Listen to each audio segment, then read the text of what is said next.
د نورستان ولایت په نورګرام ولسوالۍ کې د 380,000 امریکایي ډالرو په ارزښت د یو بشپړ روغتیايي مرکز د جوړولو چارې پیل شوې. د نورستان والي قاري زین العابدین عابد وایي دغه روغتیايي مرکز پر 2 جریبه ځمکه جوړیږي چې چارې به د یو کال په موده کې بشپړې شي. نوموړی وایي د نورستان خلکو ته زیری ورکوم چې په راتلونکي کې به ګڼې د بیارغونې پروژې په نورستان کې پلي شي. $380,000 په ارزښت باندې په مصارف راځي، څلور شخونې به لري او همداسې شانته په عصري وسایلو باندې به سمبال وي.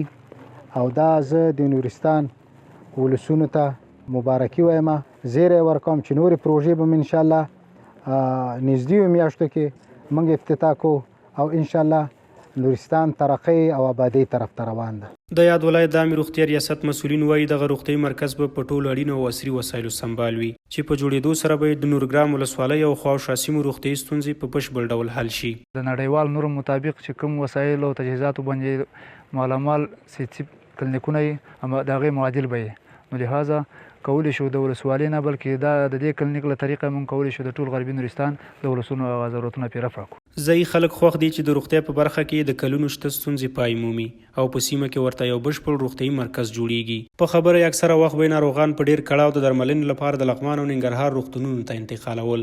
چې یو سړی مریض کېږي، په کټ ښکته کېږي، په تذکره راځي موټر ته، بیا موټر نه بارېږي، نو طبعا ډېر مریضان موږ په لارو کې له لاس ورکوو متاسفانه. نو د مشرانو نه منندوی یو دغه موضوع د دې په ځای چې په کلونو وخت ونیسي بلکې په میاشتو هفتو کې دا موضوع تمام او اتمام ته ورسو او دا کلینیک عملا موږ ته افتتاح کړ. د ټولو درو مخ هم دلته ده، لکه مالیل ده، کپه شاګر ده، کولتن ده، ټول اول دلته ښکاره کېږي.